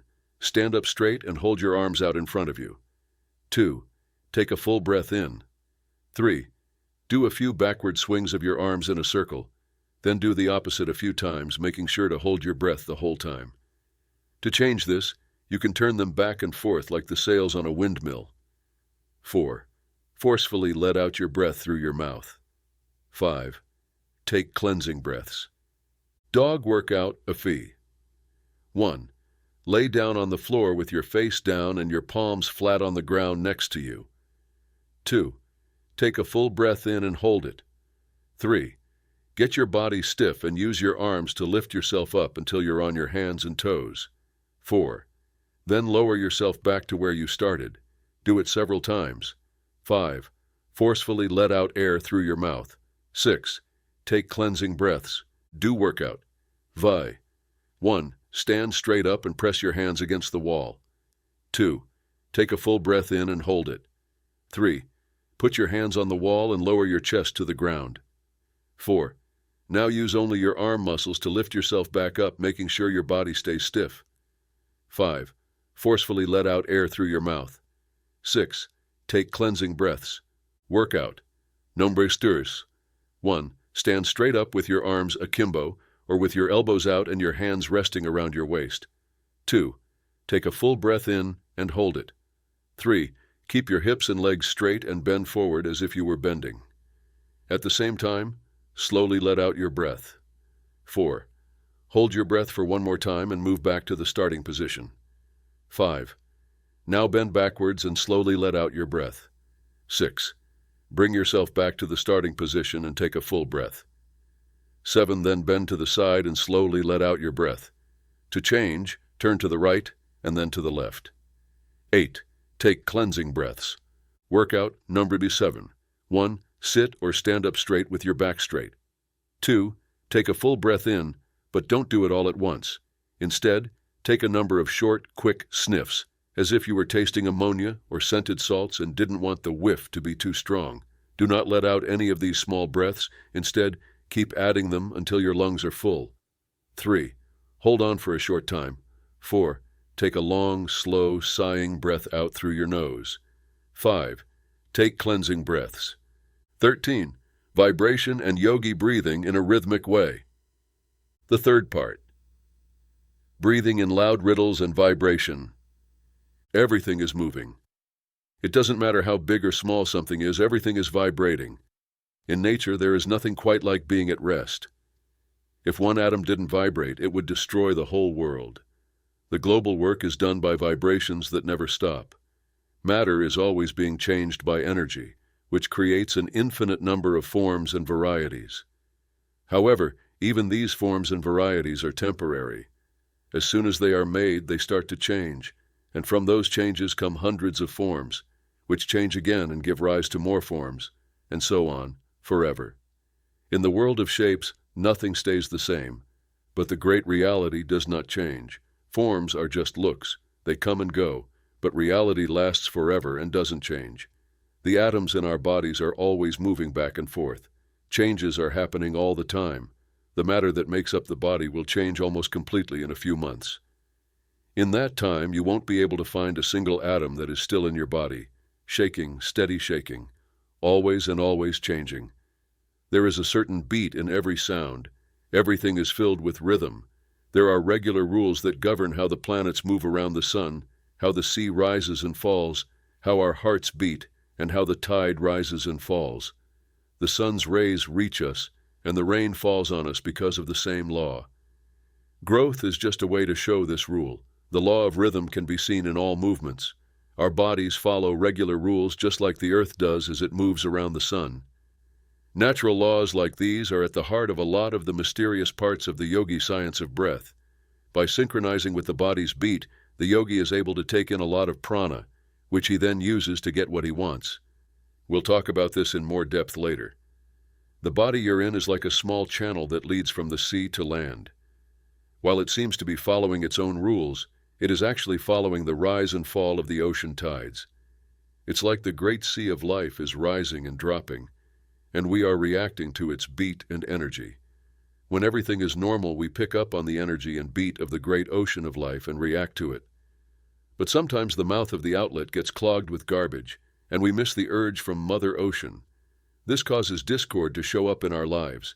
You've heard that if you play the same note on a violin over and over in time, it will start to vibrate, which will eventually break a bridge. The same thing happens when a regiment of troops passes a bridge. They are always told to break step, so that the shaking doesn't bring down both the bridge and the regiment. The way these things change when you move in a beat will help you imagine how regular breathing changes the body. When the whole system picks up the sound, it becomes in tune with the will. This makes the lungs move in a regular way, and when it's in tune with the will, it's easy for it to do what it's told. Once the body is in tune, the yogi can easily raise the blood flow to any part of it by commanding it with the will. He can also send a stronger current of nerve force to any part or organ to make it stronger and more active. In the same way, the yogi catches the swing by breathing in a regular way. This lets him take in and handle a lot more prana, which he can then use however he wants. He can and does use it to send thoughts to other people and also to draw people to him, whose thoughts are tuned to the same frequency. People in the West are very interested in telepathy, thought transference, mental healing, mesmerism, and other similar things. The yogis have known about these things for hundreds of years, but the person sending the thoughts can make them stronger if they do so after rhythmic breathing. Mental healing, magnetic healing, and other types of healing will work 1,000 times better if you breathe in a rhythm. The most important thing to learn about regular breathing is how to think about it. The idea of timed counting is well known to people who know anything about music. For some, the soldier's steady steps will get the point across. Left, right, left, right, left, right, 1, 2, 3, 4, 1, 2, 3, 4. The yogi's sense of rhythm is based on a measure that matches the beat of his heart. Even though everyone's heartbeat is different, the heartbeat unit is always the right steady measure for that person when he or she is breathing normally. Put your fingers over your pulse to find out what a normal heartbeat is. Then, count silently in your head, 1, 2, 3, 4, 5, 6, 1, 2, 3, 4, 5, 6, etc., until you can remember the rhythm. A little practice will help you get the beat right, making it easy to play again. The beginner usually breathes in about 6 pulse units, but with practice, he will be able to do much better. Yogis say that the units for taking a breath in and letting it out should be the same, but the units for keeping your breath and breathing in and out should be half of the units for taking and letting out breaths. The following exercise in rhythmic breathing should be fully learned, as it forms the basis of numerous other exercises, to which mention will be made later. 1. Sit straight up with your shoulders back and your hands sitting comfortably on your lap. Make sure your chest, neck, and head are as close to being in a straight line as you can. The ribs support most of the body's weight in this position, and it's easy to stay in this position. The yogi has learned that regular breathing doesn't work best when the chest is pulled in and the belly is pushed out. 2. Take a slow full breath in while counting to 6. 3. Hold and count 3 pulse units. 4. Slowly let out air through your nose while counting to 6. 5. Count 3 heartbeats every time you breathe in and out. 6. Do it several times, but don't get too tired at the beginning. 7. When you're ready to stop the exercise, take a cleaning breath. This will calm you down and clean your lungs. Once you get better at it, you can make the inhalations and exhalations last longer until you've used up 15 pulse units. When you do this rise, keep in mind that the units for holding your breath and the time between breaths are half of the units for breathing in and out. Pay as much attention as you can to getting the rhythm, which is more important than the length of the breath. Don't try to make the breath last longer than it needs to. You should keep trying until you get the movement's measured swing, and until you can almost feel the beat of the shaking motion all over your body. It will take some work and persistence, but the fact that you'll be happy with your progress will make it easy. The yogi is very patient and persistent, and these traits have helped him reach many milestones in his life. This is Chapter 14th, The Psychic Breathing of Yogis. Aside from the yogi rhythmic breathing instructions, most of the exercises in this book have been about the physical plane of effort. This is a very important level of effort in and of itself, but the yogis also see it as providing a solid foundation for efforts on the psychic and spiritual levels. Don't ignore or think little of the physical part of the subject, though, because remember that a healthy mind needs a healthy body, and the body is the home of the ego and the lamp that the spirit burns in. There is a place for everything, and everything is good in that place. The fully grown man is the all-around man who knows the difference between body, mind, and spirit and gives each what it deserves. Ignoring either of them is a mistake that needs to be fixed at some point, or a loan that needs to be paid back with interest. We will now move on to the psychic part of the yogi science of breath. This will be shown through a set of tasks, with a description of each one. You'll notice that in every exercise that involves regular breathing, you are told to carry the thought of what you want to happen. By having this frame of mind, the will has a clear path to follow and can use its power. We can't talk about the power of the will in this work. We have to assume that you already know something about it. There is an old Hindu proverb that says, "He who tastes a grain of mustard seed knows more of its flavor than he who sees an elephant load of it." If you don't know much about the subject, doing the exercises will help you understand it much better than reading about it. Notes on yogi psychic breathing in general. The yogi rhythmic breath is the foundation of all yogi psychic breathing.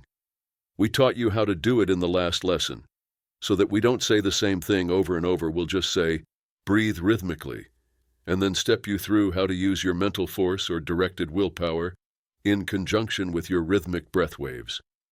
Your mind will get the idea of time and rhythm after the first rhythmic breath, so you won't have to count after that. You'll be able to breathe regularly whenever you want without thinking about it. This will clear the mind so that the mental energies can be sent in line with the will. For instructions on how to use the will, see the first task below.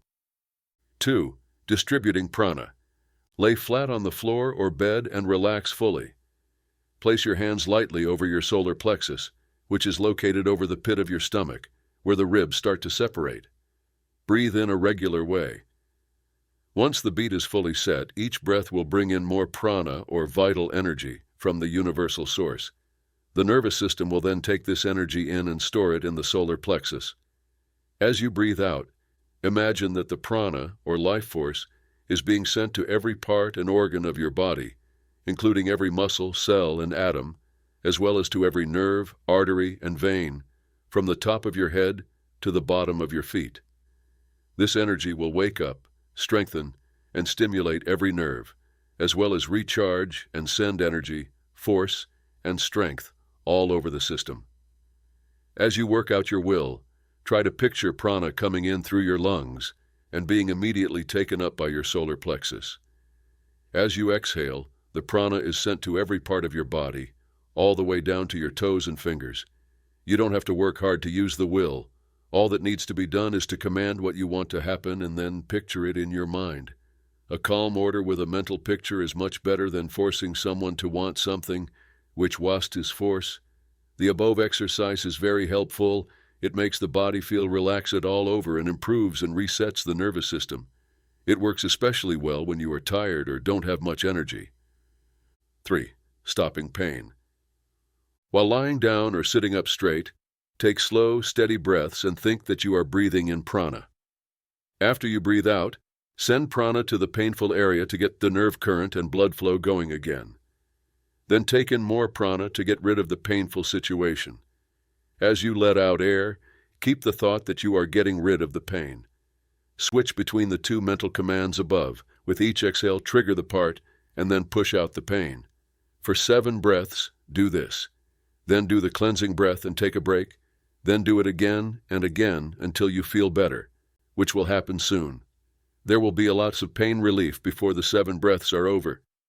You might feel better faster if you put your hand on the painful part. Prana should flow down the arm and into the painful area. 2. Running the circulation. Whether you're lying down or sitting up straight, take slow, steady breaths in and out. As you exhale, direct blood flow to any part of your body that may be having trouble with it. These techniques work for both cold feet and headaches because they send blood downward, which warms the feet in the first case and relieves pressure on the brain in the second. To treat a headache, start with the pain-relieving drug and then move the blood down. It is common for your legs to feel warm as the blood flows down them. The will has a lot to do with circulation, and breathing in a regular way makes the job easy. 5. Healing yourself. While lying down in calm, take slow, steady breaths and tell your body to take in a lot of prana. When you let out your breath, send prana to the hurt area to stimulate it. Change this up by breathing every once in a while, telling your mind to push the disease out and away. In this practice, move your hands down your body from your head to the part that hurts. When you use your hands to heal someone, always imagine that prana is moving down your arm and into the body through your fingers. This will help the prana reach the hurt area and fix it. Of course, this book can only give general advice and can't go into specifics about the different types of disease. However, if you do the above exercise a few times, making small changes to fit your needs, you will see great results. Some yogis believe that by putting both hands on the affected area and breathing slowly and steadily, they are pumping prana into the sick organ or part, which strengthens it and gets rid of the disease, just like pumping clean water into a bucket will empty the bucket and fill it with fresh water. This last plan works really well if you have a clear mental picture of the pump, with each breath representing lifting the handle of the pump and each exhale representing pumping. Healing other people. In this book, we can't go into detail about how prana can be used to treat illness psychically because that's not what it's for. But we can and will give you clear, simple advice that will help you do a lot of good and help other people. It's important to remember that if you breathe in a regular way and keep your thoughts in check, you can receive a lot of prana and also send it into someone else's body to heal and strengthen weak parts and systems. Before you can do anything else, you need to be able to picture the desired state so clearly in your mind that you can feel the prana flowing into you and the force going down your arms and out of your fingers into the patient's body. Breathe in a regular way a few times until you feel comfortable with it. Then, put your hands on the patient's hurt body part and let them rest lightly on top of it. After that, do the pumping technique from the last exercise, self-healing, and fill the patient with prana until the illness goes away. Every once in a while, raise your hands and flick your fingers as if you were trying to get rid of the sickness. It's a good idea to do this every once in a while and to wash your hands after treating someone, because if you don't, you could catch their illness. Do the cleansing breath a few more times after the treatment as well. During the treatment, let the prana flow continuously into the patient. Imagine that you are just a pumping mechanism that connects the patient to the source of prana and let it flow easily through you. You don't have to work your hands hard, just enough so that the prana can easily reach the hurt areas. As part of the treatment, the regular breathing must be done, often to keep the beat steady and allow the prana to flow freely. When possible and safe, it's best to put your hands on your bare skin. If that's not possible, put your hands over your clothes. During the treatment, change the above method by touching the body slowly and softly with your fingertips, making sure to keep your fingers slightly apart. This makes the patient feel better. If the problem has been going on for a long time, it might help to give yourself a thought order in words like, get out, or be strong, be strong. The words will help you use your will more strongly and quickly. You should change these directions to fit the situation and use your own creativity and good sense. Now that you know the basic ideas, you can use them in a huge number of different ways. If you carefully study and follow the above seemingly simple instructions, you will be able to do everything that the best magnetic healers can do, even though their systems are more or less complicated and time-consuming. They are using prana incorrectly when they call it magnetism. Their magnetic treatment would work twice as well if they added regular breathing to it. 7. Healing from away. Prana colored by the sender's thought can be sent to people far away who are ready to accept it. This can be used to help people. This is the key to absent healing, which has been getting a lot of attention in the West lately. As the healer's thought leaves their body and takes on the color of their prana, this prana then travels through space and settles in the patient's mental system. It can't be seen, and like Marconi waves, it gets through things in its way and looks for someone who is tuned in to receive it. To treat someone from afar, you have to picture them in your mind until you feel like you have a connection with them. It's a psychic process that depends on what the healer sees in their mind. If you have a relationship with someone, you can feel that person close to you during a conversation. That's about the clearest way to put it. A little practice might help you get it, and some people will get it on the first try. Once you feel connected to the patient far away, tell him in your mind, "I am sending you a supply of vital force or power that will energize you and heal you." Then picture the prana leaving your mind with each rhythmic breath out, traveling through space instantly and reaching the patient and healing him. Treatment doesn't have to happen at certain times, but you can if you want to. If the patient is open to your mental force and ready to receive it, his receptive state makes him ready to receive your vibes whenever you send them. As soon as you agree on hours, let him get himself ready to be open and relaxed. The main idea behind the absent treatment in the West is what was just said. Some doctors are very good at these things, and you can do them too if you practice. More magic of Yogi psychic breathing in Chapter 15. 1. Thought projection. The last way, distant healing, can be used to send thoughts out into the world, and other people will feel the effects of those thoughts. People always remember that a bad thought can never hurt someone whose thoughts are good. Thoughts that are good always make bad ones better, and thoughts that are bad always make good ones worse. But someone can get someone else's attention and interest by sending them thinking waves in this way and filling the prana with the message they want to send. If you want someone to love and care about you, and already do, you can send him these kinds of thoughts, as long as your intentions are good. However, never try to hurt someone or do something selfish or immoral to influence them. Such thoughts will only hurt the person who sent them more, but they won't affect the innocent person. When used properly, psychic force is fine, but watch out for black magic or other wrong and evil uses of it. Trying to do these things is like playing with a dynamo, and the person who does them will be punished by the act itself. Some people do get very strong psychic powers, but only if they have good intentions. A pure heart and mind are impenetrable to bad psychic power. Nothing can hurt you if you stay clean. 2. Forming an aura. If you are ever with someone of a low mental order and feel depressed by their thoughts, take a few deep breaths in and out slowly. This will create more prana for you, and then use the mental image method to surround yourself with an egg-shaped thought aura. This will protect you from other people's negative thoughts and influences. 3. Recharging.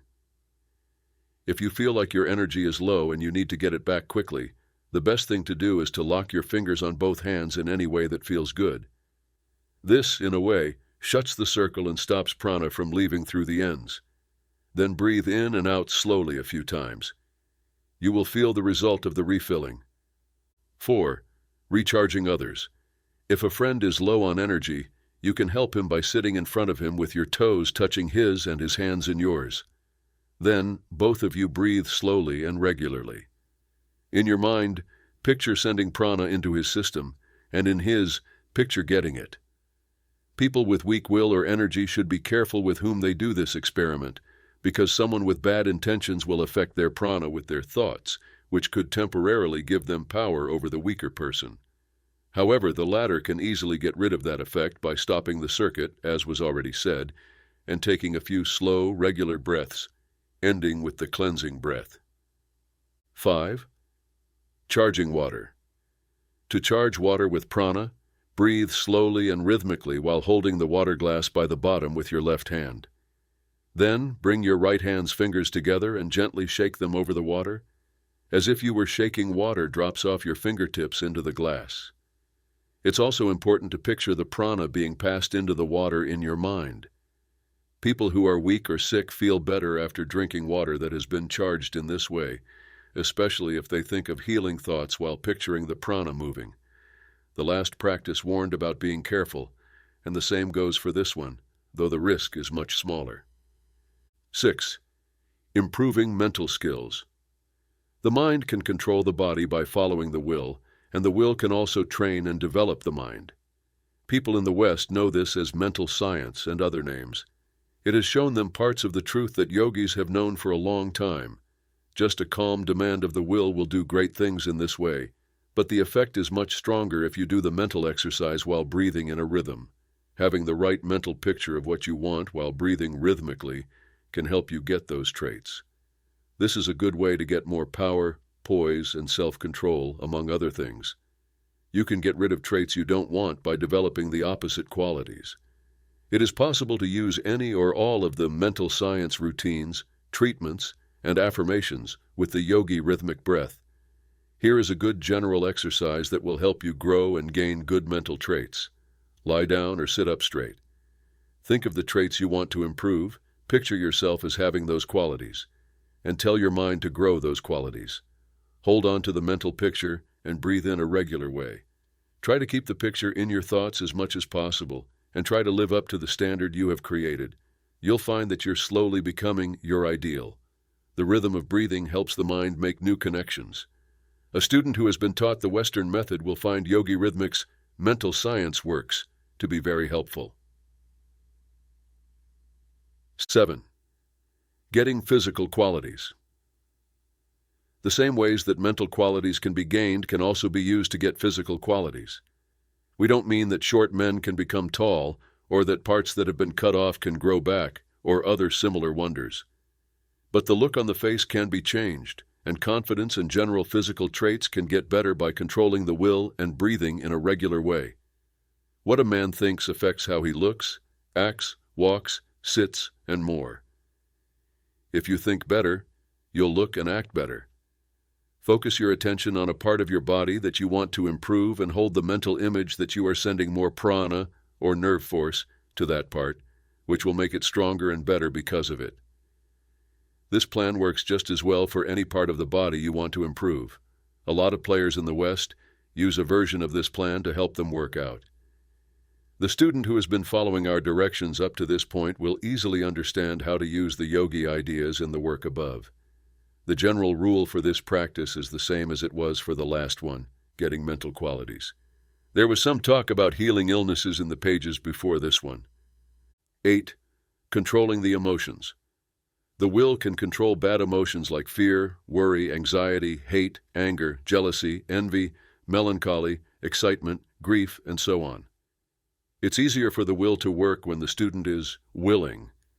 The yogi students have found the following exercise to be the most helpful, but the advanced yogi doesn't need it much anymore because he has mastered it. The yogi student, on the other hand, really likes the activity. While he's getting bigger, focus your attention on the solar plexus and give it the mental command, get out. Give it this command strongly as you start to exhale, and picture the negative feelings being taken away by the breath. Do this 7 times and then take a cleansing breath to end. Now try it out and see how you feel. It is important to give the thought order in earnest, as joking around won't get the job done. 9. Changing the reproductive energy. The yogis know a lot about how to use and abuse the reproductive principle in both men and women. It's possible that some hints of this secret knowledge have made it to Western writers who have written about the subject, which has been very helpful. However, we can only briefly touch on the subject in this short book. Instead of going into theory, we will instead teach a practical breathing exercise that will help the student turn their reproductive energy into vitality for their whole body, instead of wasting it on lustful indulgences in or out of marriage. The energy used for reproduction is creative energy that can be changed by the system into strength and vigor. This makes it work for renewal instead of creation. These basic ideas would save many young guys in the West a lot of pain and sadness in the long run. They would also make them better mentally, socially, and physically. This changing of the sexual energy gives people who do it a lot of energy. They will be filled with a lot of life force that will spread out from them and show up as personal magnetism. This energy can be changed into different forms and used in very useful ways. Because its goal is to make things, nature has turned one of its strongest forms of prana into sexual energy. The place with the least amount of vital force has the most of it. In animals, the reproductive system is the most powerful battery that can be stored and used. Its power can be pulled up and used, exhausted during normal reproduction, or lost in wild lust. We can only tell our students the above facts without trying to prove them. Most of our students already know something about the ideas of renewal. The yogi technique for changing the energy of reproduction is easy. It can be easily done and is paired with regular breathing. You can do it whenever you want, but it's best to do it when you feel the urge the strongest, because that's when the sexual energy is strongest and easiest to change for healing reasons. As you do the practice, keep your mind on the idea of energy and not on normal sexual thoughts or images. Whenever these thoughts appear, don't let them get you down. Instead, see them as signs of a force that you want to use to make your body and mind stronger. Focus on the idea of pulling the sexual energy up to the solar plexus. There it will be changed and saved as a source of vital energy.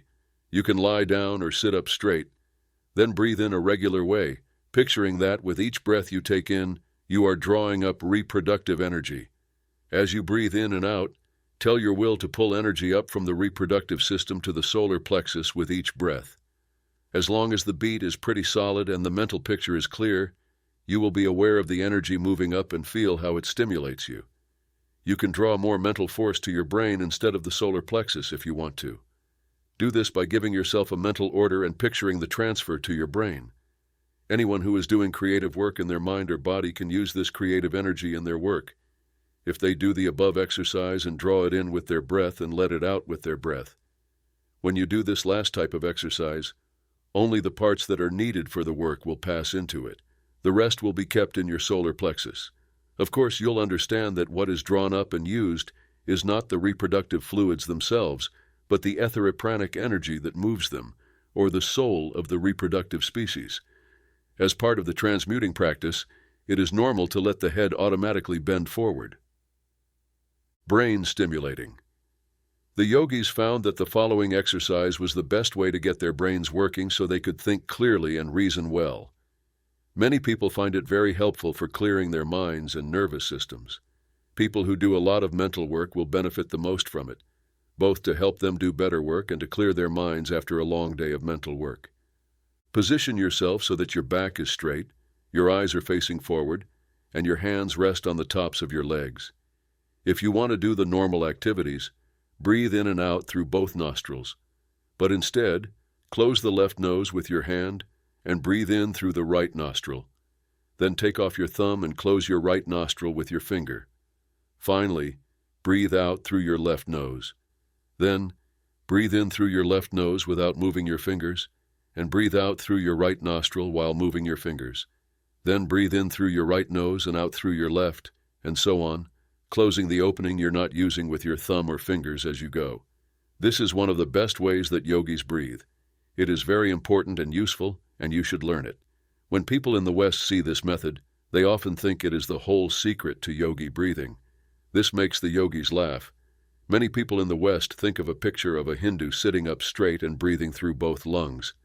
This is all yogi breathing means to them. Only this and nothing more. We hope that this short work will assist people in the West to see the many benefits of yogi breathing and the different ways it can be used. 11. The Grand Yogi Psychic Breath. Yogis have a favorite way to breathe psychically that they do sometimes. There is a Sanskrit word for it that this word is a general translation of. We gave it last because the student needs to practice regular breathing and mental imagery, which he has already done in the other tasks. There is an old Hindu saying that says, "Blessed is the yogi who can breathe through his bones." This exercise will fill the whole body with prana, and when the student is done, every bone, muscle, nerve, cell, tissue, organ, and part will be energized and in tune with the rhythm of the breath. It cleans the system as a whole, and someone who does it correctly will feel like they have a brand new body from head to toe. The task will speak for itself. 1. Lie down in a comfortable, peaceful position. 2. Breathe in a regular way until the beat is perfect. 3.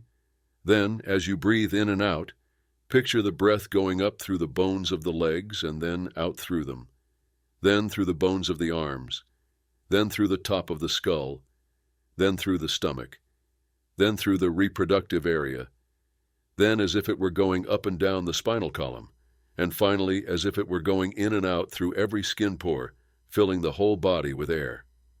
4. Next, breathe slowly and rhythmically. Using the mental picture from earlier exercises, send the prana current to each of the 7 vital centers in this order: A, to the, B, to the, C, to the, D, to the, E, to the forehead, back of the head, base of the brain, solar plexus, and sacral region, lower part of the spine. F, to the area around the belly.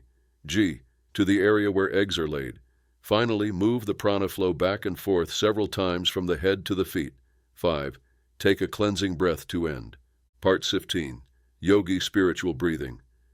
The yogis use willpower and regular breathing to create the mental qualities and traits they want.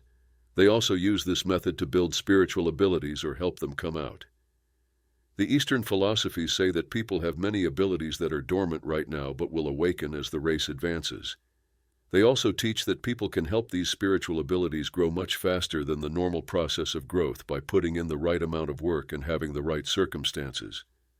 To put it another way, someone can develop spiritual skills of awareness right now, but they won't be available to everyone until long after a lot of time has passed and evolution has taken its course. Rhythmic breathing is a big part of all the workouts that are meant to help you reach this goal.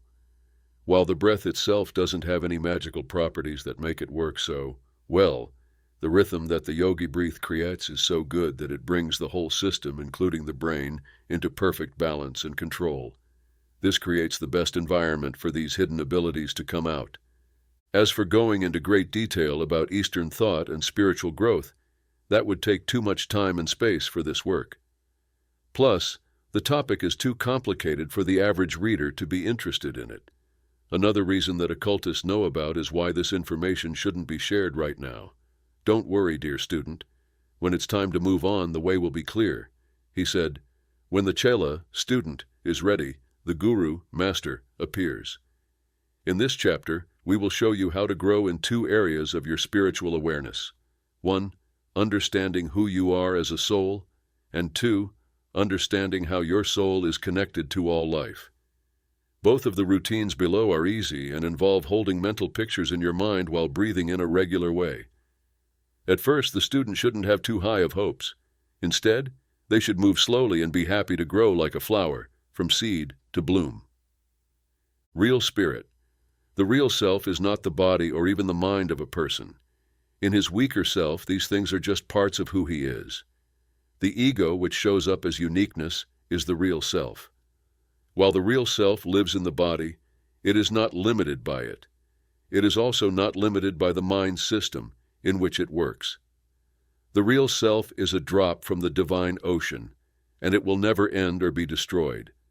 The real self does not die or disappear, and it does not matter what happens to the body. It's the soul. Don't think of your soul as something separate from you. You are the soul. Your body is the imagined and temporary part of you that changes every day and that you will eventually throw away.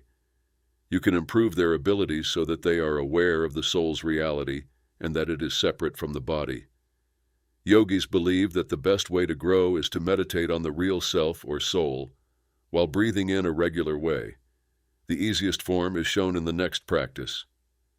Exercise. Lay down on the ground with your back straight. Take slow, steady breaths and think about your true self. Picture yourself as a being that is separate from your body, but resides in it and can leave it whenever you want. Think of yourself as a spirit, not a body. Your body is just a shell that keeps you safe and warm, but it's not a part of who you are. Think of yourself as a separate being who only uses their body for ease. If you don't think about your body at all while you meditate, you will likely become almost completely unaware of it. You will feel like you are not in your body, but you can return to it when you are done with the exercise. This is the main idea behind the quiet breathing techniques used by yogis. If you keep doing them, you will have a great sense of how real the soul is and how separate it seems from your body. This higher level of awareness often comes with a feeling of life. The person will also start to show signs of spiritual growth that they and others will be able to see. But he shouldn't spend too much time in the higher realms or hate his body, because he is here on this plane for a reason. He shouldn't miss the chance to get the experiences that will make him a better person, and he should respect his body, which is the temple of the spirit. The universal consciousness, a person's spirit, which is the greatest form of his soul, is like a drop in the ocean of spirit. It seems different and unique, but it is actually connected to the ocean and all the other drops in it. As a person grows spiritually, he or she becomes more aware of how they connect with the universal spirit, which some people call the universal mind. There are times when he feels like he's almost one with it, and then there are times when he loses touch and interest in it. The yogis try to reach this state of universal consciousness through meditation and regular breathing. Many of them have reached the highest level of spirituality that humans can reach at this point in their lives. If someone is really interested in this work, they won't need advanced lessons on becoming an adept right now, because they have a lot of work to do. However, they might benefit from being introduced to the basic yogi exercises for expanding their consciousness, and if they are sincere, they will find ways to move forward. Anyone who is ready to walk the road can always find it. People who do the following exercise regularly will find that it helps them grow their universal consciousness. Place your body in a relaxed, resting position. Slowly breathe in and out, and think about how you are connected to the universal mind, of which you are a tiny part.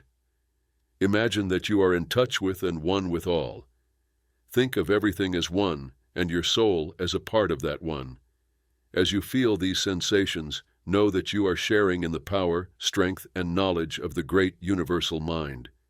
You can follow either of these two paths of meditation. A. As you breathe in, picture yourself bringing the strength and power of the universal mind into yourself. When you let out a breath, picture yourself giving that same power to other people.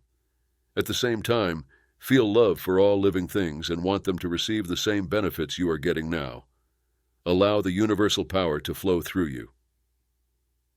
B. Put your mind in a state of reverence. Think about how great the universal mind is, and let the divine wisdom flow into you. This will fill you with enlightening wisdom. Then, send this wisdom to your brothers and sisters whom you love and want to help. When someone does this exercise, they feel spiritually elevated and happy, as well as stronger, more powerful, and smarter. It should only be done in a serious and respectful mood, and it shouldn't be taken lightly or for no reason. General directions. The exercises in this chapter require the right mental state and frame of mind.